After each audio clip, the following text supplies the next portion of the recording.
പുതിയ പാർലമെന്റ് മന്ദിരത്തിന്റെ ഉദ്ഘാടന ചടങ്ങ് പ്രതിപക്ഷ പാർട്ടികൾ ബഹിഷ്കരിക്കും. 19 പാർട്ടികൾ വിട്ടുനിൽക്കുമെന്ന് ചൂണ്ടിക്കാട്ടി സംയുക്ത പ്രസ്താവനയിറക്കി. BRS, YSR, BJD പാർട്ടികൾ നിലപാട് അറിയിച്ചിട്ടില്ല.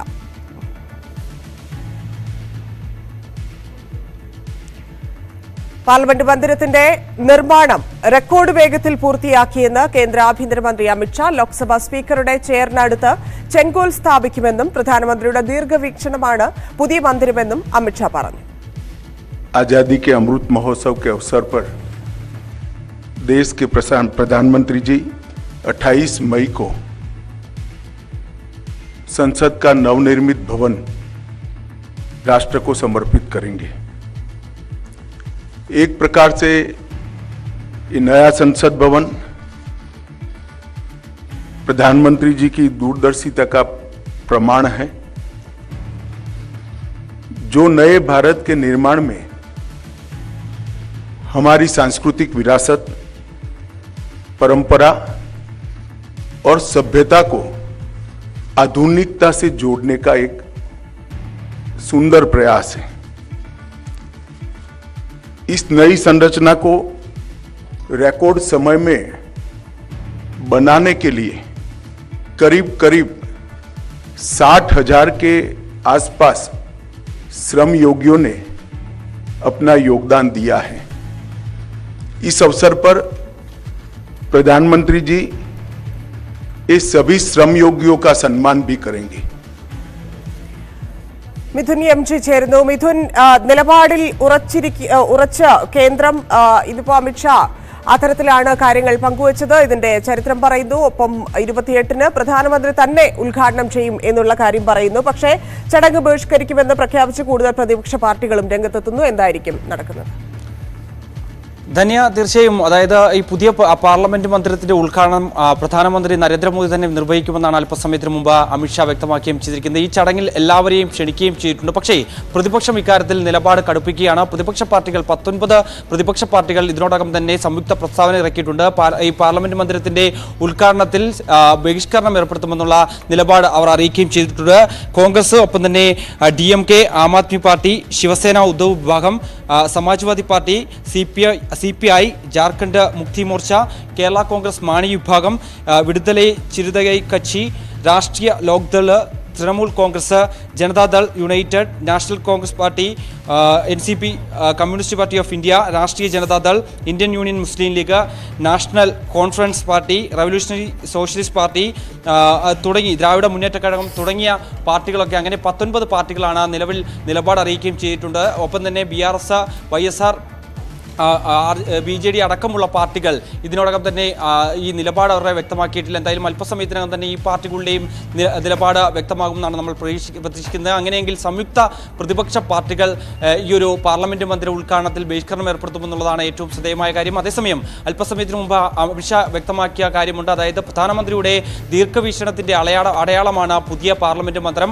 ഒപ്പം തന്നെ ഈ പഴയ പാരമ്പര്യം തിരികെ കൊണ്ടുവരുന്നതിന് വേണ്ടിയുള്ള നടപടികൾ ആവിഷ്കരിക്കുന്നുണ്ട്. അതിന്റെ ഭാഗമായി പഴയ ചെങ്കോൽ സംവിധാനം ആ രീതിയിലേക്ക് തിരികെ കൊണ്ടുവരാൻ, ആ ലെഗസി തിരികെ കൊണ്ടുവരാനുള്ള ഒരു തീരുമാനം ഇതിന്റെ ഭാഗമായി എടുത്തിട്ടുണ്ട്. അന്ന് ഈ 28-ന് പാർലമെന്റ് ഉദ്ഘാടന വേളയിൽ പ്രധാനമന്ത്രി ചെങ്കോൽ സ്വീകരിക്കും. തുടർന്ന് പാർലമെന്റിൽ സ്പീക്കർ ഇരിക്കുന്നതിന്റെ സൈഡിൽ തന്നെ ഈ ചെങ്കോൽ സ്ഥാപിക്കുമെന്നും അദ്ദേഹം വ്യക്തമാക്കുകയും ചെയ്തിട്ടുണ്ട്. കൂടാതെ തന്നെ ഏകദേശം 40,000-ഓളം തൊഴിലാളികളാണ് പുതിയ മന്ദിരം ഇത്രയധികം റെക്കോർഡ് വേഗത്തിൽ പൂർത്തീകരിക്കുന്നതിന് വേണ്ടി ഇതിൽ പിന്നിൽ പ്രവർത്തിച്ചത്. ഈ 40,000 തൊഴിലാളികളെയും അന്നേ ദിവസം പ്രധാനമന്ത്രി ആദരിക്കും തുടങ്ങിയ കാര്യങ്ങൾ അമിത്ഷാ വ്യക്തമാക്കുകയും ചെയ്തിട്ടുണ്ട്. പ്രധാനമായും മറ്റ് ഈ പ്രതിപക്ഷ പാർട്ടികൾ ഈ ബഹിഷ്കരണവുമായി ചൂണ്ടിക്കാണിക്കുന്ന കാര്യങ്ങൾ പറയുന്നത്, അതായത് ജനാധിപത്യത്തെ പുറന്തള്ളപ്പെടുമ്പോൾ പുതിയ മന്ദിരത്തിന്റെ ആവശ്യകത എന്ത്, പ്രസക്തി എന്നുള്ള കാര്യം ചൂണ്ടിക്കാണിക്കുന്നു. കൂടാതെ തന്നെ സാധാരണഗതിയിൽ ഇത്തരത്തിൽ പാർലമെന്റ് മന്ദിരം ഉദ്ഘാടനം നിർവഹിക്കേണ്ടത് രാഷ്ട്രപതിയാണ്. അങ്ങനെ രാഷ്ട്രപതിയെ അവഹേളിച്ചുകൊണ്ട് പ്രധാനമന്ത്രി ഉദ്ഘാടനം നടത്തുന്നതിൽ അംഗീകരിക്കാൻ സാധിക്കില്ല. അതുകൊണ്ട് തന്നെ തങ്ങൾ ബഹിഷ്കരണം ഏർപ്പെടുത്തുന്നു എന്നുള്ള നിലപാടാണ് പ്രതിപക്ഷ പാർട്ടികൾ മുന്നോട്ട് വയ്ക്കുകയും ചെയ്യുന്നത്. കൂടാതെ തന്നെ ഈ ദളിത് വിഭാഗത്തിന് കൂടുതൽ മേൽക്കൈ നൽകുന്നതിന് വേണ്ടി, അതായത് തെരഞ്ഞെടുപ്പ് മുന്നിൽ കണ്ടുള്ള ചാണക്യ തന്ത്രം മാത്രമാണ് BJP നടത്തുന്നത്. അതിന്റെ ഭാഗമായാണ് ദ്രൗപദി മുർമുരെ അടക്കമുള്ളവരെ ഈ പ്രസിഡന്റ് സ്ഥാനത്തേക്ക് ഉയർത്തിക്കൊണ്ടുവരികയും ചെയ്തത്. അത് ഈ ചില രാഷ്ട്രീയ രാഷ്ട്രീയ സമ്പത്ത് നേടുന്നതിന് വേണ്ടി മാത്രമാണ്. അതിനുവേണ്ടി അന്ന് തെരഞ്ഞെടുപ്പ് മുന്നിൽ കണ്ടുകൊണ്ടുള്ള ചില പ്രഖ്യാപനങ്ങൾ മാത്രമായിരുന്നു. അങ്ങനെ മറ്റ് രീതിയിൽ രാഷ്ട്രപതി അവഹേളിക്കുന്ന തരത്തിലുള്ള നടപടിയാണ് BJP സർക്കാർ മുന്നോട്ട് പോകുന്നത്. അതുകൊണ്ട് തന്നെ ഇത് ഒരിക്കലും അംഗീകരിക്കാൻ സാധിക്കില്ല. ജനാധിപത്യത്തെ പുറന്തള്ളുന്ന ഈ ഒരു വേളയിൽ ഒരിക്കലും പുതിയൊരു മന്ദിരത്തെ ഉൾക്കൊള്ളാൻ സാധിക്കുകയും ചെയ്തില്ല. കൂടാതെ തന്നെ ഈ ഒരു പുതിയ മന്ദിരവുമായി ബന്ധപ്പെട്ട കൂടിയാലോചനകൾ നടത്തിയില്ല. കൃത്യമായി പ്രതിപക്ഷ പാർട്ടികളുമായി കൂടിയാലോചനകളോ അല്ലെങ്കിൽ മറ്റു വിവരങ്ങൾ ധരിപ്പിക്കുകയോ ചെയ്തിട്ടില്ല. അതുകൊണ്ട് തന്നെ തങ്ങൾ ഈ ഒരു പുതിയ മന്ദിരത്തിന്റെ ഉദ്ഘാടനത്തിൽ നിന്ന് വിട്ടുനിൽക്കുന്നു എന്ന് ചൂണ്ടിക്കാണിച്ചുകൊണ്ടാണ് 19 പ്രതിപക്ഷ പാർട്ടികൾ ഇപ്പോൾ വിട്ടുനിൽക്കുന്നുവെന്ന് ഉള്ള പ്രസ്താവന ഇറക്കുകയും ചെയ്തിരിക്കുന്നത്. എന്തായാലും മറ്റു പാർട്ടികളുടെ 3 പാർട്ടികളുടെ നിലപാടുകൾ ഇനി എന്തായാലും വരും മണിക്കൂറുകളിൽ തന്നെ പുറത്തു വരുമെന്നാണ് പ്രതീക്ഷിക്കുന്നത്. ഇതിൽ മറ്റൊന്ന് കോൺഗ്രസിന്റെ നിലപാട്, ഇപ്പൊ രാഷ്ട്രത്തിന്റെ മേധാവിയായ രാഷ്ട്രപതിയാണ് കെട്ടിടം ഉദ്ഘാടനം ചെയ്യേണ്ടത് എന്നൊക്കെയുള്ള നിലപാട് കോൺഗ്രസും എടുത്തിരുന്നു. പ്രധാനമന്ത്രിയുടെ സംഭാവന എന്നുള്ള രീതിയിലാണ് BJP ഈ ഒരു പുതിയ മന്ദിരത്തിനെ അവതരിപ്പിക്കുന്നത് എന്നൊക്കെയുള്ള കാര്യങ്ങൾ പരിശോധിക്കുമ്പോൾ ഏത് തരത്തിലായിരിക്കും ഇങ്ങനെയുള്ള ചെറിയ കാര്യങ്ങൾ, ഇപ്പം രാഷ്ട്രപതി എന്നതുൾപ്പെടെയുള്ള ചെറിയ കാര്യങ്ങളിൽ കേന്ദ്രം ഏതെങ്കിലും തരത്തിലുള്ള മാറ്റം, പ്രതിപക്ഷ ബഹുമാനം മാനിച്ചെങ്കിലും ഏതെങ്കിലും തരത്തിലുള്ള മാറ്റങ്ങൾക്ക് തയ്യാറാണോ, ഇല്ലെങ്കിൽ കേന്ദ്രം ഇപ്പോൾ തീരുമാനിച്ചിരിക്കുന്ന അതേ കാര്യങ്ങൾ തുടരാൻ തന്നെയാണോ തീരുമാനം? പ്രസ് മീറ്റിൽ അതുമായി ബന്ധപ്പെട്ട് എന്തെങ്കിലും അമിത്ഷാ പറഞ്ഞിരുന്നു? നേരത്തെ തന്നെ ഈ സംഭവവുമായി ബന്ധപ്പെട്ട് വലിയ പ്രതിഷേധം പ്രതിപക്ഷ പാർട്ടികളുടെ ഭാഗത്തു നിന്നും ഉയർന്നു വരികയും ചെയ്തിരുന്നു. പക്ഷേ നിലപാട് മാറ്റുമോ അല്ലെങ്കിൽ രാഷ്ട്രപതി തന്നെ ഉദ്ഘാടനം ചെയ്യുമോ എന്നുള്ള കാര്യമായിരുന്നു ഇന്ന് പ്രഖ്യാപിക്കുമെന്ന് വിചാരിച്ചത്. പക്ഷേ പ്രധാനമന്ത്രി തന്നെ ഈ 28-ന് പുതിയ പാർലമെന്റ് മന്ദിരം ഉദ്ഘാടനം ചെയ്യുമെന്നാണ് കേന്ദ്ര ആഭ്യന്തരമന്ത്രി അമിത്ഷാ വ്യക്തമാക്കിയിരിക്കുന്നത്. അതുകൊണ്ട് തന്നെ മറ്റൊരു രീതിയിലേക്ക് അല്ലെങ്കിൽ ഒരയവ് കേന്ദ്രത്തിന്റെ ഭാഗത്തുനിന്നും ഉണ്ടാകുമെന്നുള്ള കാര്യത്തിൽ സംശയമില്ല. ഏതായാലും പ്രധാനമന്ത്രി തന്നെ ഈ പാർലമെന്റ് മന്ദിരം ഉദ്ഘാടനം ചെയ്യുന്നതിന് ഇപ്പോൾ അറിയിക്കുകയും ചെയ്തിരിക്കുന്നത്. എന്തായാലും ഒരു വിട്ടുവീഴ്ചയ്ക്കും കേന്ദ്രം തയ്യാറല്ല എന്നുള്ള നിലപാട് കടുപ്പിച്ചതോടുകൂടിയാണ് 19 പാർട്ടികൾ ഇതുമായി ബന്ധപ്പെട്ട നിലപാട് കടുപ്പിച്ച് രംഗത്ത് വരികയും ചെയ്തത്. നേരത്തെ തന്നെ ആദ്യം തന്നെ ഇതുമായി ബന്ധപ്പെട്ട തൃണമൂൽ കോൺഗ്രസ് ആയിരുന്നു ആദ്യം തന്നെ ബഹിഷ്കരണം ഏർപ്പെടുത്തിയത്. പിന്നീട് DMK അടക്കമുള്ള പാർട്ടികൾ രംഗത്ത് വരുന്നു. ആം ആദ്മി പാർട്ടി പിന്നീട് ഈ ബഹിഷ്കരണം ഏർപ്പെടുത്തുന്ന വിവരം അറിയിച്ചു. ഇന്നാണ് മറ്റ് പ്രതിപക്ഷ പാർട്ടികൾ കോൺഗ്രസ് ഉൾപ്പെടെയുള്ള പ്രതിപക്ഷ പാർട്ടികൾ ഇതിന് തയ്യാറാവുകയും ചെയ്ത് ബഹിഷ്കരണം അടക്കമുള്ള നടപടികളിലേക്ക് കടക്കാമെന്നുള്ള തീരുമാനം കൈക്കൊള്ളുകയും ചെയ്തത്. എന്തായാലും നമുക്കറിയാം ഇതിൽ പ്രധാനമായും BJP ചൂണ്ടിക്കാണിക്കുന്ന പണ്ട് പാർലമെന്റ് മന്ദിരം ഉദ്ഘാടനം ചെയ്തപ്പോൾ ഇന്ദിരാഗാന്ധി, അന്നത്തെ പ്രധാനമന്ത്രിയായിരുന്ന ഇന്ദിരാഗാന്ധിയാണ് പാർലമെന്റ് മന്ദിരം ഉദ്ഘാടനം ചെയ്തത്. അന്ന് രാഷ്ട്രപതിയെ അവഹേളിച്ചില്ലേ എന്നുള്ള രീതിയിലുള്ള പരാമർശം BJP ഇതുമായി ബന്ധപ്പെട്ട മുന്നോട്ട് വെക്കുന്നുണ്ട്. എന്തായാലും അത്തരത്തിൽ വാദപ്രതിവാദങ്ങൾ തുടരുന്ന സാഹചര്യത്തിൽ ഒരു വിട്ടുവീഴ്ചയ്ക്കും തയ്യാറല്ല. ഈ ഒരു ബഹിഷ്കരണവുമായി മുന്നോട്ട് പോകാൻ തന്നെയാണ് തങ്ങൾ തീരുമാനിച്ചിരിക്കുന്നത്. ഇതുമായി ബന്ധപ്പെട്ട്, അതായത് ഈ പാർലമെന്റ് മന്ദിരം പണിയുന്നതുമായി ബന്ധപ്പെട്ട് അതിന്റെ രൂപകൽപ്പന ഏർപ്പെടുത്തിയ സമയത്ത് പോലും ഒരു കൂടിയാലോചനകൾ നടത്തിയിട്ടില്ല. അതുകൊണ്ട് തന്നെ പ്രധാനമന്ത്രിയുടെ ദീർഘവീക്ഷണത്തിന്റെ ഭാഗമായുള്ള ഈ ഒരു വേളയിൽ പ്രതിപക്ഷ പാർട്ടികൾ ഇല്ലാതെ മുന്നോട്ട് പോകാനുള്ള ഒരു തീരുമാനത്തിലേക്ക് എന്തായാലും കേന്ദ്ര സർക്കാർ നീങ്ങുന്നു എന്നുള്ളതാണ് ഏറ്റവും ശ്രദ്ധേയം. ശരി, നന്ദി മിഥുൻ. എന്തായാലും പുതിയ പാർലമെന്റിന്റെ ഉദ്ഘാടന ചടങ്ങ് ബഹിഷ്കരിക്കാനാണ് പ്രതിപക്ഷ പാർട്ടികൾ നീങ്ങുന്നത്. ഇത് പ്രധാനമന്ത്രി ഉദ്ഘാടനം നിർവഹിക്കുന്നതിൽ പോലും കടുത്ത എതിർപ്പാണ് പ്രതിപക്ഷ പാർട്ടികൾക്കുള്ളത്. 19 പ്രതിപക്ഷ പാർട്ടികൾ സംയുക്തമായി പ്രസ്താവനയും ഇറക്കിയിരിക്കുന്നു. സമരം കടുപ്പിച്ച് ഗുസ്തി താരങ്ങളും. ഗുസ്തി ഫെഡറേഷൻ അധ്യക്ഷൻ ബ്രിജ്ഭൂഷൺ ശരൺ സിംഗിനെതിരായ ലൈംഗിക ആരോപണ പരാതിയിൽ നടപടി വൈകുന്നതിനെ തുടർന്നാണ് ഗുസ്തി താരങ്ങളുടെ സമരം. മെയ് 28-ന് ഉദ്ഘാടനം ചെയ്യുന്ന സെൻട്രൽ വിസ്തയ്ക്ക് മുമ്പിൽ പ്രതിഷേധിക്കാനാണ് താരങ്ങളുടെ തീരുമാനം. അതുവരെ ജന്തർ മന്ദറിലെ പ്രതിഷേധം തുടരും.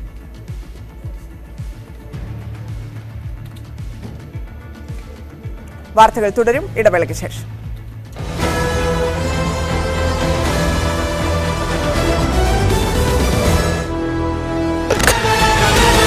അംഗീകാരം കൊടുക്കുക. പക്ഷേ ഇപ്പോൾ നമുക്ക് ലഭിക്കുന്ന വിശ്വസനീയ വിവരമനുസരിച്ച് മദ്യനയത്തിന് മുന്നണിയുടെ തത്വത്തിലുള്ള അനുമതി ലഭിച്ചിരിക്കുന്നു. എക്സൈസ് വകുപ്പിൻ്റെ ശുപാർശകൾ എക്സൈസ് വകുപ്പ് മന്ത്രി നിയമ വകുപ്പൊക്കെ പരിശോധിച്ച് അതിന് അന്തിമ അംഗീകാരം നൽകിയിരിക്കുന്നു. ഈ കഴിഞ്ഞ ദിവസം മന്ത്രിയുമായി സംസാരിക്കുമ്പോൾ ഈ മന്ത്രിസഭാ യോഗത്തിൽ അത് ഉണ്ടാകുമെന്ന സൂചന അദ്ദേഹം നൽകിയിരുന്നു. പക്ഷേ ഇന്നലെ അദ്ദേഹത്തിൻ്റെ ഓഫീസിൽ ലഭിക്കുന്ന വിവരമനുസരിച്ച് ഇന്ന് മന്ത്രിസഭാ യോഗത്തിൻ്റെ അജണ്ടയിൽ ഇത് ഉൾപ്പെടുത്തിയില്ല. അങ്ങനെയെങ്കിൽ ഒരുപക്ഷെ ഇന്നത്തെ മന്ത്രിസഭാ യോഗം എക്സൈസ് മദ്യനയത്തിന് അനുമതി നൽകാൻ ഇടയില്ല. ഒരുപക്ഷെ അടുത്ത മന്ത്രിസഭാ യോഗത്തിലേക്ക് ഇത് മാറ്റാനുള്ള സാധ്യതയാണുള്ളത്. സാങ്കേതികമായ ചില നടപടിക്രമങ്ങൾ പൂർത്തിയാക്കാനുണ്ടെന്നും കഴിഞ്ഞ ദിവസം മന്ത്രി പറഞ്ഞു. അതുകൊണ്ട് ഒരുപക്ഷെ മാറ്റിവെക്കുന്നതാകാം. ഏതായാലും സാധാരണഗതിയിൽ ഏപ്രിൽ ആദ്യം മദ്യനയം വരേണ്ടതാണ്. ഒരു സാമ്പത്തിക വർഷം ആദ്യം തന്നെ മദ്യനയം പ്രഖ്യാപിക്കേണ്ടത്. അതനുസരിച്ച് ബാറുകളുടെ ഫീസ് ഉൾപ്പെടെയുള്ള കാര്യങ്ങളിൽ തീരുമാനം വരണം. മറ്റു പുതിയ പ്രഖ്യാപനങ്ങൾ കാതോർത്തിരിക്കുന്നു സംസ്ഥാനത്തെ എക്സൈസ് മേഖല. അതുകൊണ്ട് തന്നെ വരേണ്ടതാണ്. പക്ഷേ ഇതുവരെയും ഇപ്പോൾ ഒരു മാസം പിന്നീട് 2 മാസം ഏപ്രിലും മെയ്യും പിന്നിടുന്നു. എന്നിട്ടും മദ്യനയത്തിൽ ഒരു തീരുമാനം ഉണ്ടായിട്ടില്ല. കാര്യമായ തർക്കങ്ങൾ ഇല്ല എന്നാണ് ലഭിക്കുന്ന സൂചന. എങ്കിലും എന്തുകൊണ്ടോ മദ്യനയം വൈകുന്നു. ബാറുകളുടെ ലൈസൻസ് ഫീസ് അടക്കമുള്ള കാര്യങ്ങളിൽ ഒരു നേരിയ വർധന ഉണ്ടാകുമെന്ന സൂചന ബാർ ഉടമകൾക്ക് സർക്കാർ നൽകിയിരിക്കുന്നു. 30 ലക്ഷമാണ് ബാറുകളുടെ ഇപ്പോഴത്തെ ലൈസൻസ് ഫീസ്. അത് 35-40 ലക്ഷമാക്കി ഉയർത്താനാണ് സാധ്യത. നമ്മൾ കഴിഞ്ഞ ദിവസമൊക്കെ റിപ്പോർട്ട് ചെയ്തതുപോലെ കഴിഞ്ഞ മദ്യനയത്തിൽ സർക്കാർ കൊണ്ടുവന്ന IT പാർക്കുകളോട് ചേർന്നുള്ള മദ്യശാലകൾ, അത് സംസ്ഥാനത്ത് നിക്ഷേപത്തിന് വരുന്ന IT മേഖലയിലെ പ്രധാന കമ്പനികൾ, അന്താരാഷ്ട്ര കമ്പനികൾ അടക്കമുള്ളവർ സർക്കാരിനോട് ആവശ്യപ്പെട്ടതാണ് ഈ IT മേഖലയിൽ തുടർച്ചയായി ജോലിയെടുക്കുന്ന ടെക്കികൾക്ക് അവർക്ക് ഉല്ലാസത്തിനുള്ള സംവിധാനങ്ങൾ സംസ്ഥാനത്ത് കുറവാണ്. അവർ 12-18 മണിക്കൂർ തുടർച്ചയായി ജോലി ചെയ്യുന്നവരാണ്. അവർക്ക് അതിനുള്ള ഒരു സൗകര്യം ഒരുക്കണമെന്ന് സർക്കാരിനോട് ആവശ്യപ്പെട്ടിരുന്നു. അതുകൊണ്ടാണ് മുഖ്യമന്ത്രി തന്നെ മുൻകൈയെടുത്ത് ഈ IT പാർക്കോട് ചേർന്ന മദ്യശാലകൾ തുടങ്ങാനുള്ള ഒരു നിർദ്ദേശം എടുത്തത്. അത് കഴിഞ്ഞ മദ്യനയത്തിൻ്റെ ഭാഗമായി കൊണ്ടുവരികയും ചെയ്തു. 1 വർഷം പിന്നിട്ടിട്ടും ഒരു IT പാർക്കോട് ചേർന്നും ഇത്തരത്തിൽ മദ്യശാലകൾ തുടങ്ങിയിട്ടില്ല. അത് ഇതിൻ്റെ വ്യവസ്ഥകൾ സംബന്ധിച്ച് ചില ആശയക്കുഴപ്പം ആണ് പ്രധാന കാരണം. മറ്റൊന്ന് അതിൻ്റെ ഫീസുമായി ബന്ധപ്പെട്ട കാര്യമാണ്. ക്ലബ്ബുകൾക്ക് സമാനമായ ഫീസ് ഈ IT പാർക്കുകളിലെ മദ്യശാലകൾക്ക് ഏർപ്പെടുത്താൻ സർക്കാർ ആലോചിച്ചിരുന്നു. പക്ഷേ അതിന് വലിയ വ്യാപകമായ എതിർപ്പ് ഉയർന്നു വന്നു. പിന്നെ ആർക്കൊക്കെ ഇതിന് ലൈസൻസ് നൽകണമെന്ന കാര്യത്തിലുമൊക്കെ വലിയ അവ്യക്തതകൾ നിലനിന്നിരുന്നു. അതുകൊണ്ടാണ് അത് മാറ്റിവെച്ചത്. പക്ഷേ ഇപ്പോഴത്തെ മദ്യനയത്തിൽ വളരെ കൃത്യമായ വ്യവസ്ഥകൾ ഇതുമായി ബന്ധപ്പെട്ട് ഉണ്ടാകും. ഫീസിൻ്റെ തീരുമാനമുണ്ടാകുമെന്നാണ് അറിയാൻ കഴിയുന്നത്. കള്ളുഷാപ്പുകൾക്ക് സ്റ്റാർ പദവി നൽകുന്ന ബന്ധപ്പെട്ട തീരുമാനം ഈ മദ്യനയത്തിലുണ്ടാകുമെന്ന് പ്രതീക്ഷിക്കപ്പെടുന്നു. ദൂരപരിധിയുടെ കാര്യത്തിലൊക്കെ വലിയ തർക്കങ്ങൾ പലപ്പോഴും ഉണ്ടാകാറുണ്ട്. ബാറുകൾക്ക് സമാനമായി കള്ളുഷാപ്പുകൾക്കും നക്ഷത്ര പദവി നൽകാൻ ഈ മദ്യനയത്തിൽ തീരുമാനമുണ്ടാകുമെന്ന സൂചനകളുണ്ട്. ഏതായാലും മദ്യനയം ഇന്നത്തെ മന്ത്രിസഭയിൽ പരിഗണനയ്ക്കില്ല എന്നാണ് ഇന്നലെ രാത്രി മന്ത്രിയുടെ ഓഫീസിൽ നിന്ന്, എക്സൈസ് മന്ത്രി MB രാജന്റെ ഓഫീസിൽ നിന്ന് ലഭിക്കുന്ന വിവരം. ജൂൺ 7 മുതൽ സ്വകാര്യ ബസ് ഉടമകൾ സമരം പ്രഖ്യാപിച്ചിരിക്കുകയാണ്. ഇന്നവർ ഗതാഗത മന്ത്രി ആന്റണി രാജുവുമായി ചർച്ച നടത്തുന്നുണ്ട്. സമരപ്രഖ്യാപനം നൽകി നോട്ടീസ് നൽകാനാണ് അവരുടെ നീക്കം. വിദ്യാർത്ഥികളുടെ കൺസെഷൻ പ്രായപരിധി നിശ്ചയിക്കണം, കൺസെഷന്റെ ചാർജ് വർദ്ധിപ്പിക്കണമെന്ന് ആവശ്യപ്പെട്ടുകൊണ്ടാണ് സമരം. ഒപ്പം തന്നെ ജസ്റ്റിസ് രാമചന്ദ്രൻ കമ്മീഷന്റെ റിപ്പോർട്ട് നടപ്പിലാക്കുക, ലിമിറ്റഡ് സ്റ്റോപ്പ് ബസ്സുകൾ തുടരാൻ അനുവദിക്കുക തുടങ്ങിയ നിരവധി ആവശ്യങ്ങളും അവർ ഉന്നയിക്കുന്നു എന്നാണ് മനസ്സിലാക്കുന്നത്. അരുൺ, നമുക്ക് ഈ വിഷയത്തിലേക്ക് വരുമ്പോൾ, കാരണം സ്കൂൾ തുറക്കാൻ ഇനി ദിവസങ്ങൾ മാത്രമേ ബാക്കിയുള്ളൂ, അതിനിടയിലാണ് ഒരു സമരപ്രഖ്യാപനം സ്വകാര്യ ബസ് ഉടമകൾ നടത്തിയിരിക്കുന്നത്. ഇവരുടെ ആവശ്യത്തോട്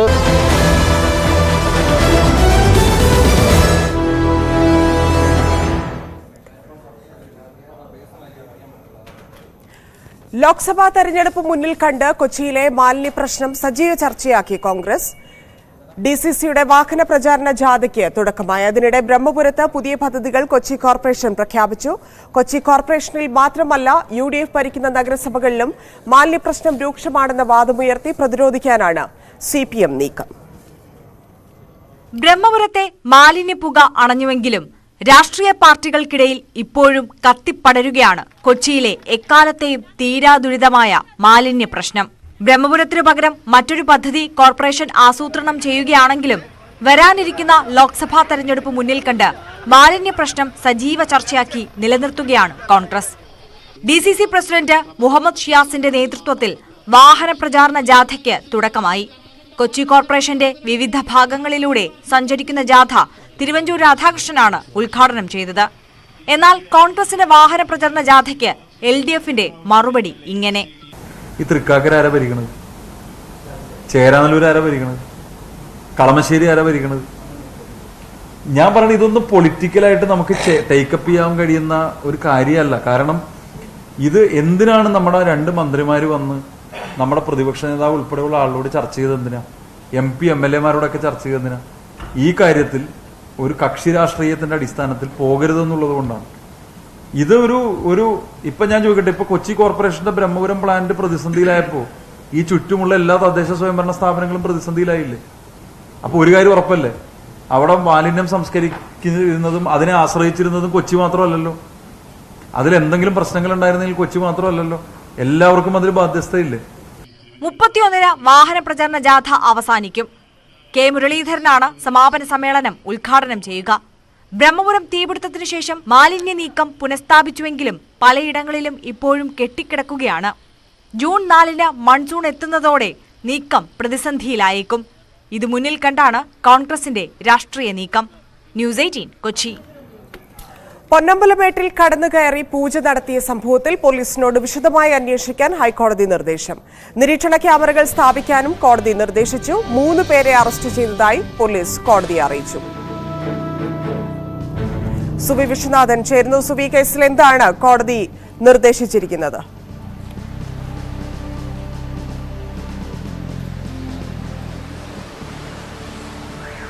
ധന്യ, പൊന്നമ്പലമേട്ടിൽ കടന്നുകയറി പൂജ നടത്തിയ സംഭവത്തിൽ സ്വമേധയാ ആണ് ഹൈക്കോടതി കേസെടുത്തിരുന്നത്. ആ കേസിൽ ഇപ്പോൾ ഇന്ന് ഹൈക്കോടതി പോലീസിനോട് ഈ കേസ് വിശദമായി അന്വേഷിക്കാൻ നിർദ്ദേശിച്ചിരിക്കുകയാണ്. 3 പേരെ അറസ്റ്റ് ചെയ്തതായി പോലീസ് കോടതിയെ അറിയിക്കുകയും ചെയ്തിട്ടുണ്ട്.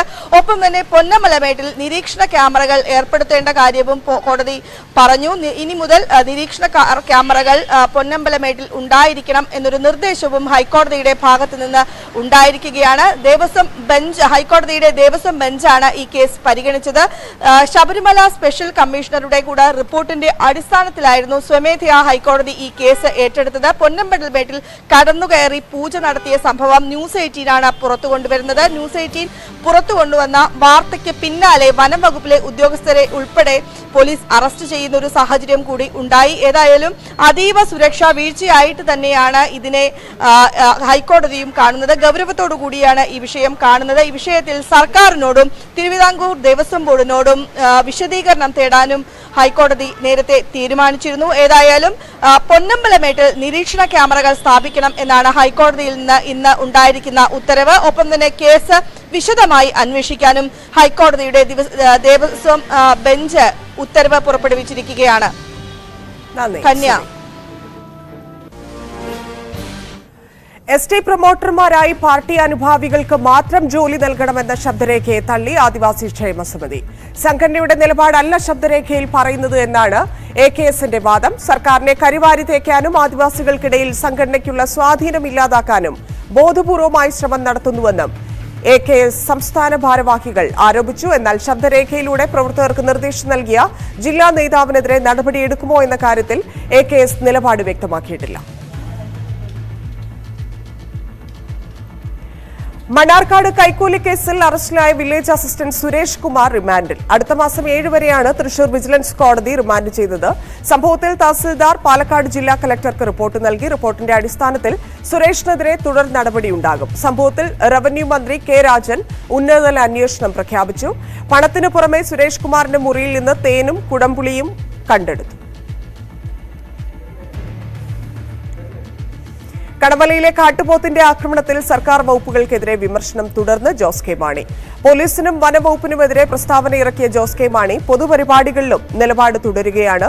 LDF-ലെത്തിയ ശേഷം ഇതാദ്യമായാണ് ജോസ് കെ മാണി നിലപാട് കടുപ്പിക്കുന്നത്. വനം വകുപ്പിനെ മാത്രമല്ല മുഖ്യമന്ത്രി ഭരിക്കുന്ന പോലീസ് വകുപ്പിനെതിരെയും ജോസ് കെ മാണി പ്രസ്താവന ഇറക്കിയിരുന്നു. ഇടതുമുന്നണിയിലെത്തിയ ശേഷം ആദ്യഘട്ടത്തിൽ പല വിഷയങ്ങളിലും ജോസ് മൗനത്തിലായിരുന്നു. ബഫർ സോൺ വിഷയം വന്നപ്പോൾ കാര്യങ്ങൾ പതുക്കെ മാറി. എങ്കിലും സർക്കാർ വകുപ്പുകൾക്കെതിരെ ഇത്രയും തുടർ പ്രതികരണങ്ങൾ ഇതാദ്യമാണ്. ഇങ്ങനെയുള്ള മൃഗങ്ങൾ പുറത്തേക്ക് വന്നാൽ ഒന്നെങ്കിൽ ഷൂട്ട് അറ്റ് സൈറ്റ്, വെടിവെച്ച് കൊല്ലണം. അതാണ് നമ്മൾ. കാരണം നമുക്ക് രക്ഷ വേണ്ടത്, സംരക്ഷണം കൊടുക്കേണ്ടത് മനുഷ്യനാണ്. അതല്ലെങ്കിൽ ഇതിനെ പിടിച്ച് കൂട്ടിലടച്ച് വേറെ എവിടെയെങ്കിലും, ഇവിടെയല്ല, അതിലേക്ക് പോകണം. ഇന്ന് ഫോറസ്റ്റ് വനവുമായി ബന്ധപ്പെട്ട് വനത്തിലെ ഉദ്യോഗസ്ഥർ, ഫോറസ്റ്റ് ഉദ്യോഗസ്ഥർക്ക് പരിമിതികളുണ്ട്. അവരുടെ ലക്ഷ്യം വനത്തിനെ സംരക്ഷിക്കുക, മൃഗങ്ങളെ സംരക്ഷിക്കുക, മനുഷ്യനെ അല്ല. അങ്ങനെയാണെങ്കിൽ പോലീസൂടെ ഇടപെട്ടുകൊണ്ട് അതിലിറങ്ങി സംരക്ഷണം കൊടുക്കുവാനായിട്ടുള്ള തീരുമാനമുണ്ടാകണം.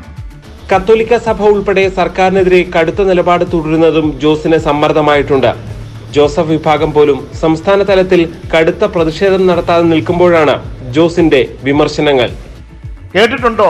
IPCയിൽ പോലും സ്വയരക്ഷയ്ക്ക് വേണ്ടി നമുക്കൊരു മനുഷ്യനെ കൊലപ്പെടുത്താം, നമുക്ക് കീഴ്പ്പെടുത്താം, നിയമത്തിന് മുമ്പിൽ നമുക്ക് പരിരക്ഷയുണ്ട്. പക്ഷെ ഒരു വന്യമൃഗത്തിനെ കൊലപ്പെടുത്തിയാൽ നമ്മൾ ജയിലിൽ പോവുക. അപ്പോൾ ഇതിലൊരു മാറ്റം നമുക്ക് ഈ പറയുന്ന 1972 നിയമത്തിൽ ഭേദഗതി ഉണ്ടാകണം. ആ ഭേദഗതി ഇന്ന് കേന്ദ്രം നടത്തണം. സംസ്ഥാന സർക്കാർ അതിനു വേണ്ടിയിട്ടുള്ള വലിയൊരു ലോബിങ് ആവശ്യമാണ്. ഒറ്റക്കെട്ടായിട്ട് നമ്മൾ നീങ്ങേണ്ടതുണ്ട്. അപ്പൊ നിയമം നിയമം നിയമം എന്ന് പറഞ്ഞു കഴിഞ്ഞു പോയാൽ ജനങ്ങൾക്ക് ഇവിടെ ജീവിക്കാൻ കഴിയാതെ വരും. ജോസ് കെ മാണി UDF-ൽ എത്തണമെന്ന് 2 ആഴ്ച മുൻപാണ് ന്യൂസ് 18 അഭിമുഖത്തിൽ KPCC പ്രസിഡന്റ് K. സുധാകരൻ പറഞ്ഞത്. ക്ഷണം ജോസ് നിരസിച്ചുവെങ്കിലും സർക്കാരിനൊപ്പം നിൽക്കേണ്ട സമയത്ത് ജോസിന്റെ സർക്കാർ വിരുദ്ധ പ്രതികരണങ്ങൾക്ക് രാഷ്ട്രീയ പ്രാധാന്യമേറെയാണ്. G Sreejith, news 18 Kottayam. വ്യാജ ബിരുദ സർട്ടിഫിക്കറ്റ് കേസിൽ സ്വപ്ന സുരേഷ് കോടതിയിൽ ഹാജരായി. Thiruvananthapuram judicial first class magistrate കോടതിയിലാണ് ഹാജരായത്. കേസ് 29ലേക്ക് മാറ്റി.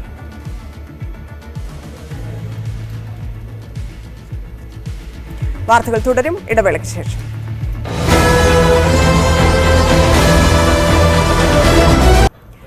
തിരുവനന്തപുരം കാട്ടാക്കട ക്രിസ്ത്യൻ കോളേജിലെ SFI ആൾമാറാട്ടത്തിൽ ഇടപെട്ട് ഗവർണർ. VC-യോട് ഗവർണർ റിപ്പോർട്ട് തേടി. BV അരുൺ ചേരുന്നു. അരുൺ, എങ്ങനെയാണ് ഗവർണറുടെ വിഷയത്തിലെ ഇടപെടൽ? ഗവർണർക്ക് ഇതുമായി ബന്ധപ്പെട്ട പരാതി ലഭിച്ചിരുന്നു. ക്രമക്കേടിനുള്ള നീക്കം സർവകലാശാലയിൽ നടന്നു എന്നതിലുള്ള പരാതിയാണ് ഗവർണർക്ക് ലഭിച്ചത്. അതിനെ തുടർന്നാണ് ഗവർണർ സർവകലാശാലയുടെ വിസ്തീർണം തേടുന്നത്. എന്താണ് ഈ പരാതിയുടെ അടിസ്ഥാനം, എന്താണ് ഇക്കാര്യത്തിൽ സംഭവിച്ചത് എന്ന കാര്യമാണ് ചാൻസലർ കൂടിയായ ഗവർണർ സർവകലാശാലയോട് വിശദീകരണമായി തേടിയിരിക്കുന്നത്. സർവകലാശാല അതിന് മറുപടി പറയും. സർവകലാശാല ഇതുവരെ നടപടികളും സർവകലാശാല ഗവർണറെ ബോധിപ്പിക്കും. ശരി, നന്ദി അരുൺ. സംസ്ഥാനത്ത് ബസ് സമരവുമായി മുന്നോട്ട് പോകുമെന്ന് സ്വകാര്യ ബസ് ഉടമകൾ. ജൂൺ 7 മുതൽ അനിശ്ചിതകാല സമരം ആരംഭിക്കും. ഗതാഗത മന്ത്രിയിൽ നിന്ന് ഉറപ്പൊന്നും ലഭിച്ചില്ലെന്നും ബസ് ഓണേഴ്സ് സംയുക്ത സമരസമിതി വ്യക്തമാക്കി.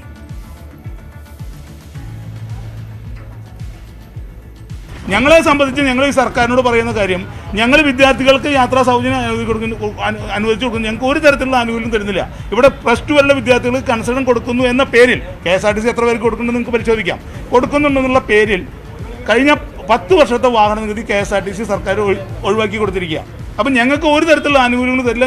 ഞങ്ങളടിക്കാൻ ഡീസലിൻ്റെ വില വർദ്ധിപ്പിക്കുക. അങ്ങനെയുള്ള സാഹചര്യത്തിൽ ഞങ്ങൾക്ക് തുടർന്ന് മുന്നോട്ട് കൊണ്ടുപോകാൻ കഴിയാത്തൊരു സാഹചര്യം സംജാതമായിരിക്കുകയാണ്. അതുകൊണ്ട് സംസ്ഥാനത്തെ സ്വകാര്യ ബസ്സുകൾ ഈ ജൂൺ 7 മുതൽ അനിശ്ചിതകാലത്തേക്ക് സർവീസ് നിർത്തിവെക്കാൻ ഞങ്ങൾ തീരുമാനിച്ചതിൻ്റെ അടിസ്ഥാനത്തിൽ ഞങ്ങൾ അതിന് നിവേദനം കൊടുക്കാനെന്ന് മറ്റു മന്ത്രിയെ കണ്ട് അദ്ദേഹം അതിനെക്കുറിച്ച് പരിഗണിക്കാൻ ഞാൻ ആലോചിക്കട്ടെ എന്നൊക്കെ അദ്ദേഹം പറഞ്ഞിട്ട് ഞങ്ങൾക്ക് കൃത്യമായിട്ടുള്ള മറുപടി ഒന്നും അദ്ദേഹത്തിന് വന്ന് കിട്ടിയിട്ടില്ല. എന്തായാലും ഈ ബസ്സുകൾക്ക് ഈ വിദ്യാർത്ഥികളെ മാത്രം കയറ്റിക്കൊണ്ടും ഈ നിലവിലോടുന്ന ബസ്സുകളെയൊക്കെ ഒഴിവാക്കിക്കൊണ്ടുള്ള സർക്കാരിൻ്റെ തീരുമാനവുമായി ഞങ്ങൾക്ക് മുന്നോട്ട് പോകാൻ കഴിയില്ല. ഞങ്ങൾ ബസ്സുകളൊക്കെ നിർത്തിവെക്കും. സമരം ന്യായീകരിക്കാനാകില്ലെന്നും 1 വർഷം മുമ്പാണ് യാത്രാ നിരക്ക് വർദ്ധിപ്പിച്ചതെന്നും ഗതാഗത മന്ത്രി ആന്റണി രാജു പറഞ്ഞു. സ്വകാര്യ ബസ് ഉടമകൾ സമരം പ്രഖ്യാപിച്ച വിവരം മാധ്യമങ്ങളിലൂടെയാണ് അറിഞ്ഞത്. ഇന്ന് രാവിലെ മാത്രമാണ് ഒരു നിവേദനം എൻ്റെ കയ്യിൽ കിട്ടിയത്. ഈ സമരം ഒരിക്കലും ന്യായീകരിക്കത്തക്കതല്ല. കാരണം 1 വർഷം മുമ്പ് മാത്രമാണ് സ്വകാര്യ ബസ് ഉടമകളുമായി ചർച്ച ചെയ്ത് അവരുടെ ആവശ്യങ്ങളെല്ലാം പരിഹരിച്ച് ബസ് ചാർജ് വർധന, അവരാഗ്രഹിച്ചതുപോലെ ഒരു ബസ് ചാർജ് വർധന നടപ്പാക്കിയാണ് LDF. അപ്പോൾ വീണ്ടും ഒരു പ്രകോപനവുമില്ലാതെ, ഒരു കാര്യവുമില്ലാതെ, അതിനുശേഷം ഡീസൽ വില വർദ്ധിപ്പിച്ചിട്ടില്ല, ഒരു വർധനവും ഉണ്ടായിട്ടില്ല. അപ്പോൾ ഇങ്ങനെ ഒരു സമ്മർദ്ദത്തിലൂടെ വീണ്ടും അനാവശ്യമായ ആവശ്യങ്ങൾ ഉന്നയിച്ചുകൊണ്ട് സമരത്തിന് ഇറങ്ങി പുറപ്പെടുന്നത് ശരിയാണോ എന്നുള്ള അവർ തന്നെ ചിന്തിക്കണം. KSRTC കൺസെഷൻ വിദ്യാർത്ഥികൾക്ക് നിലവിലുള്ളതുപോലെ സമ്പൂർണ്ണമായ സൗജന്യ യാത്ര കൊടുക്കാൻ പാടില്ല എന്ന് എങ്ങനെയാണ് പ്രൈവറ്റ് ബസ് ഉടമകൾക്ക് പറയാൻ കഴിയുക? വിദ്യാർത്ഥി കൺസെഷനെ സംബന്ധിച്ച് ഒരു കമ്മീഷനെ നിലവിൽ വെച്ചിട്ടുണ്ട്. ആ കമ്മീഷനുമായി നേരത്തെ നിശ്ചയിച്ചതനുസരിച്ച് ഇന്നലെ ചർച്ച നടത്തിയിരുന്നു. അതും കൂടി ഇന്നലെ അറിഞ്ഞിട്ടായിരിക്കും ഒരുപക്ഷെ സമരം പ്രഖ്യാപിച്ചത്. ആ കമ്മീഷൻ കഴിയുന്നതും വേഗം വിദ്യാർത്ഥി കൺസെഷൻ സമയത്തോളം റിപ്പോർട്ട് നൽകണമെന്ന് അഭ്യർത്ഥിച്ചിട്ടുണ്ട്. AI ക്യാമറ നിരീക്ഷണത്തിൽ കുട്ടികൾക്ക് തൽക്കാലം പിഴ ഈടാക്കില്ല. കേന്ദ്ര സർക്കാർ തീരുമാനം വരും വരെ ഇരുചക്രവാഹനത്തിൽ 12 വയസ്സിൽ താഴെയുള്ളവർക്ക് പിഴ ഈടാക്കില്ല. പൊതുവികാരം കണക്കിലെടുത്താണ് തീരുമാനമെന്നും ജൂൺ 5 മുതൽ പിഴ ഈടാക്കുമെന്നും ആന്റണി രാജു പറഞ്ഞു. 2 യാത്രക്കാരോടൊപ്പം സ്കൂട്ടറിൽ 12 വയസ്സിന് താഴെയുള്ള ഒരാൾക്ക് കൂടി യാത്ര ചെയ്യാൻ അനുവദിക്കുന്ന രീതിയിൽ മോട്ടോർ വാഹന നിയമത്തിലെ ഭേദഗതി വരുത്തണമെന്ന് ആവശ്യപ്പെട്ടുകൊണ്ട് കേന്ദ്ര ഗവൺമെൻറ്റിന് കത്തയക്കാനുള്ള തീരുമാനത്തിൻ്റെ അടിസ്ഥാനത്തിൽ കേന്ദ്ര ഗവൺമെൻറ്റിന് കത്ത് അയച്ചിട്ട് കഴിഞ്ഞു. ഇല്ല, മറുപടി വന്നിട്ടില്ല. അല്ല, 5-ാം തീയതിക്ക് അതിനൊരു മറുപടി വരാതെ ആ കാര്യത്തിൽ പിഴയടക്കേണ്ട കാര്യമില്ല. കാരണം നിലവിൽ സംസ്ഥാന ഗവൺമെൻറ് ഒരു ആഗ്രഹം, പൊതുവികാരവും മാധ്യമങ്ങളുടെ ഒരു അഭിപ്രായം എല്ലാം 12 വയസ്സിന് താഴെയുള്ള വിദ്യാർത്ഥികളെ 12 വയസ്സിന് താഴെയുള്ളവരെ കൂടി 2 പേരോടൊപ്പം യാത്ര ചെയ്യാൻ അനുവദിക്കാനുള്ള പൊതുവികാരമാണുള്ളത്. ആ വികാരം വേണമെന്നുള്ള ആവശ്യമാണ് സംസ്ഥാനത്തിനുമുള്ളത്. അതിൻ്റെ അടിസ്ഥാനത്തിലാണ് കേന്ദ്ര ഗവൺമെൻറ്റിനെ അറിയിച്ചിട്ടുള്ളത്. അതിൻ്റെ അടിസ്ഥാനത്തിൽ കേന്ദ്ര ഗവൺമെൻറ് തീരുമാനം വരുന്നതുവരെ അതുകൊണ്ട് നടപ്പാക്കേണ്ട കാര്യമില്ലല്ലോ. എലത്തൂർ ട്രെയിൻ തീവെപ്പ് കേസിൽ പ്രതി ഷാരൂഖ് സൈഫിയുടെ ആവശ്യം തള്ളി കോടതി. ഉദ്യോഗസ്ഥ സാന്നിധ്യമില്ലാതെ അഭിഭാഷകനുമായി സംസാരിക്കണമെന്നായിരുന്നു ഷാരൂഖ് സൈഫിയുടെ ആവശ്യം. എന്നാൽ അഭിഭാഷകന് നിയമാനുസൃതമായി ജയിലിലെത്തി പ്രതിയോട് സംസാരിക്കാമെന്ന് കോടതി വ്യക്തമാക്കി. ശനിയാഴ്ച ഷാരൂഖിനെ ഓൺലൈനായി കൊച്ചി പ്രത്യേക NIA കോടതിയിൽ ഹാജരാക്കും. പരസ്പരം പ്രശംസിച്ച് പ്രധാനമന്ത്രി നരേന്ദ്രമോദിയും ഓസ്ട്രേലിയൻ പ്രധാനമന്ത്രി ആന്റണി ആൽബനീസിയും. നരേന്ദ്രമോദിയെ ബോസ് എന്നാണ് ആൽബനീസ് വിശേഷിപ്പിച്ചത്. ആൽബനീസി ഉറ്റ സ്നേഹിതനെന്നാണ് നരേന്ദ്രമോദി പ്രതികരിച്ചത്. സിഡ്നിയിൽ കലാപരിപാടികൾ അടക്കമൊരുക്കിയാണ് പ്രധാനമന്ത്രി ഇന്ത്യൻ വംശജർ സ്വാഗതം ചെയ്തത്. We are now welcoming the Prime Minister of India, Narendra Modi.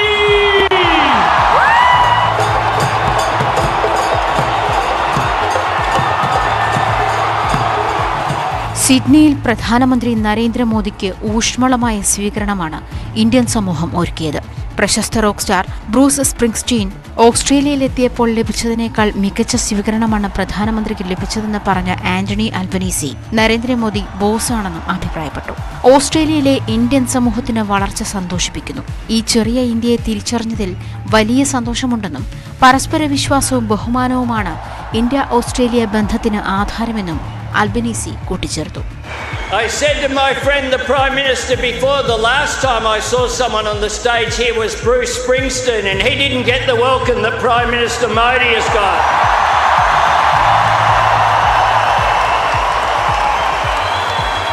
Prime Minister Modi is the boss.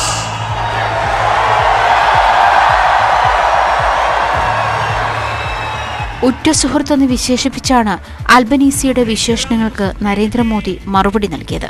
Thank you, my friend Anthony.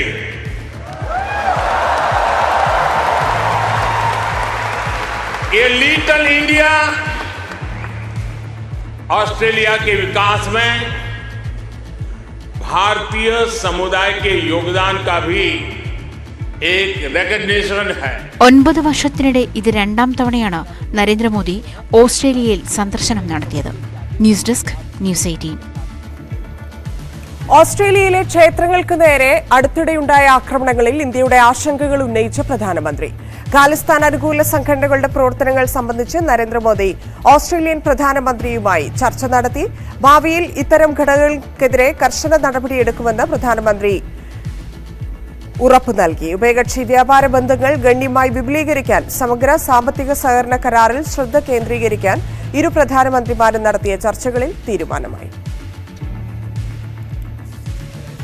പ്രധാനമന്ത്രി നരേന്ദ്രമോദിയുടെ അമേരിക്കൻ സന്ദർശനത്തിന് ഊഷ്മളമായ സ്വീകരണം നൽകാൻ അമേരിക്കയിലെ ഇന്ത്യക്കാർ. പ്രധാനമന്ത്രിയുടെ വരവിന് 2 ദിവസം മുൻപ് 20 പ്രധാന നഗരങ്ങളിൽ ഇന്ത്യ യൂണിറ്റി ഡേ മാർച്ച് സംഘടിപ്പിക്കുമെന്ന് സംഘാടകർ അറിയിച്ചു. ജൂൺ 22-നാണ് പ്രധാനമന്ത്രിയുടെ അമേരിക്കൻ സന്ദർശനം. പ്രസിഡന്റ് ജോ ബൈഡനും പ്രഥമ വനിത ജിൽ ബൈഡനും ക്ഷണം നൽകിയതിനു ശേഷമുള്ള ആദ്യ US സന്ദർശനം എന്നതിനാൽ പ്രധാനമന്ത്രിയുടെ സന്ദർശനത്തിന് ഏറെ പ്രാധാന്യമുണ്ട്. പ്രധാനമന്ത്രിയെ ആദരിക്കുന്നതിനായി ജൂൺ 22-ന് US പ്രസിഡന്റും സംഘടിപ്പിക്കുന്ന അത്താഴ വിരുന്നും സന്ദർശനത്തിലുണ്ട്. ഇടവേള.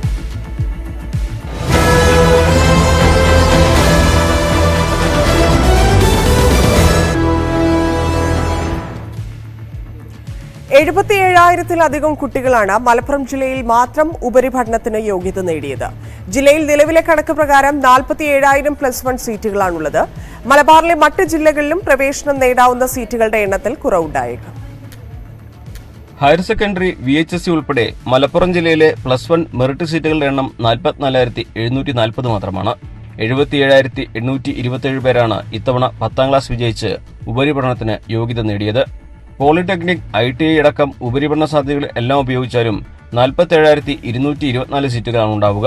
പ്രത്യക്ഷത്തിൽ തന്നെ 30,000-ലധികം കുട്ടികൾ പ്രതിസന്ധിയിലാകും. പണം മുടക്കി പഠിക്കേണ്ട അൺഎയ്ഡഡ് സീറ്റുകളുടെ എണ്ണം കൂടെ കൂട്ടിയാലും ആകെ +1 സീറ്റ് 56,015 മാത്രമേ ആകൂ. അപ്പോഴും 21,812 കുട്ടികൾക്ക് സീറ്റുണ്ടാകില്ല. താൽക്കാലിക പരിഹാരമല്ല, ശാശ്വത പരിഹാരമാണ് വിദ്യാർത്ഥി സംഘടനകൾ ആവശ്യപ്പെടുന്നത്.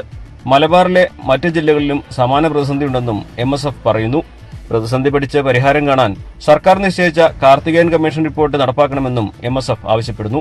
ഞങ്ങൾ എക്കാലവും ആവശ്യപ്പെട്ടത് പുതിയ സ്ഥാപനങ്ങൾ, പുതിയ ഹയർ സ്കൂളുകൾ സമ്മാനിക്കണം, പുതിയ ബാച്ചുകൾ ആരംഭിക്കണം, സ്ഥിരമായ ബാച്ചുകൾ ആരംഭിക്കണം എന്നതാണ്.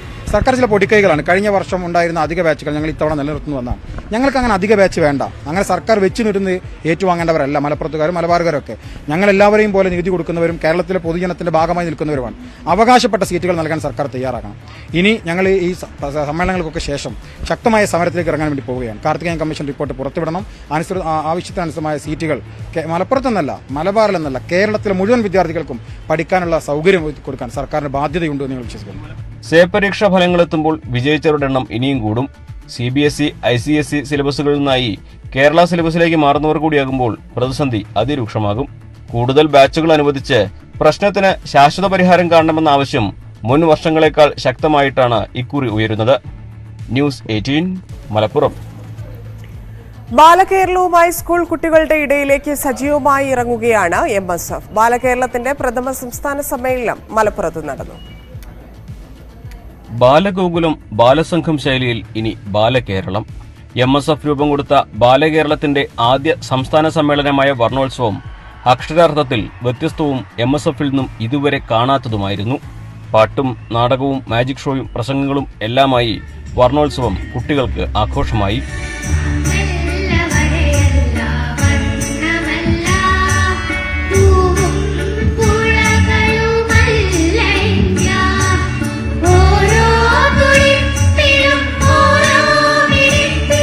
ചടങ്ങിൽ ബാലകേരളത്തിന്റെ ഭാരവാഹികൾ പ്രഖ്യാപിച്ചു. ഉദ്ഘാടകനായെത്തിയ മുസ്ലിം ലീഗ് സംസ്ഥാന അധ്യക്ഷൻ സാദിഖ് അലി ശിഹാബ് തങ്ങളുടെ കവിതാലാപനം കുട്ടികൾ ആഘോഷമാക്കി.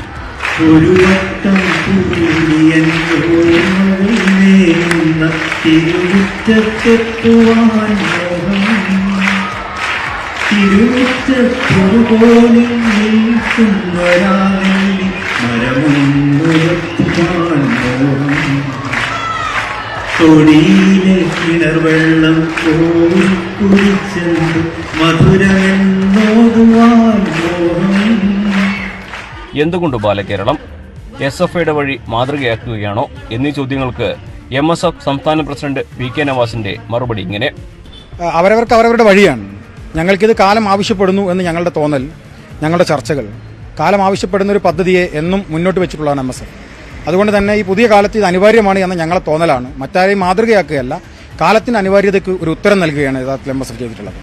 മാറുന്ന കാലത്തിനനുസരിച്ച് പ്രവർത്തനത്തിലും മാറ്റം വരുത്തുകയാണ് MSF എന്നും നവാസ് വിശദീകരിച്ചു. ഞങ്ങളെ സംബന്ധിച്ചിടത്തോളം അതത് കാലഘട്ടം ആവശ്യപ്പെടുന്നത് ഞങ്ങളുടെ കഴിഞ്ഞ കാല നേതാക്കന്മാർ ആ കാലഘട്ടം ആവശ്യപ്പെടുന്ന കാര്യങ്ങൾ ചെയ്തിട്ടുണ്ട്. പുതിയ കാലം എന്ന് പറയുന്നത് ന്യൂ ജനറേഷന്റെ കാലമാണ്. നമ്മൾ പറയുന്നത് സൂപ്പർസോണിക് വേഗതയെക്കുറിച്ചൊക്കെ പറയാറ്. അതിനപ്പുറത്തേക്കൊക്കെ ലോകം സഞ്ചരിച്ചു കഴിഞ്ഞു. അതിനനുസരിച്ച് സംഘടനകൾക്ക് മാറ്റം ഉണ്ടാവണം. MSF അതിനനുസരിച്ച് മാറുന്നു. കാലത്തിനോടൊപ്പം സഞ്ചരിക്കാൻ, കാലത്തിന് മുമ്പേ സഞ്ചരിക്കാൻ ഞങ്ങൾ പാകപ്പെടുന്നു എന്നതാണ് ഇത്തരം പദ്ധതിയോട് ഞങ്ങൾ ആഗ്രഹിക്കുന്നത്. PK കുഞ്ഞാലിക്കുട്ടി, PMA സലാം, അബ്ദുൾ സമദ് സമദാനി, KPA മജീദ് തുടങ്ങി ലീഗിന്റെ എല്ലാ പ്രമുഖ നേതാക്കളും വർണ്ണോത്സവത്തിന്റെ ഭാഗമായി. മാറുന്ന കാലത്തിനനുസരിച്ചുള്ള പ്രവർത്തനങ്ങളുമായി കൂടുതൽ വിദ്യാർത്ഥികളിലേക്ക് എത്തിച്ചേരാനാണ് MSF ബാലകേരളത്തിലൂടെ ലക്ഷ്യമിടുന്നത്.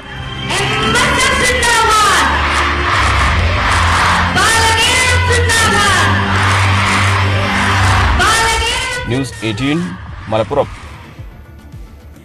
സംസ്ഥാന സ്പോർട്സ് കൌൺസിലും എറണാകുളം ജില്ലാ കൌൺസിലും തമ്മിലുള്ള തർക്കത്തിൽ കായിക മന്ത്രി ഇടപെട്ട് ചർച്ച നടത്താൻ സാധ്യത. പ്രശ്നം കൂടുതൽ സങ്കീർണമാകും മുമ്പ് ഇരുവിഭാഗത്തെയും അനുനയിപ്പിക്കാനാണ് നീക്കം.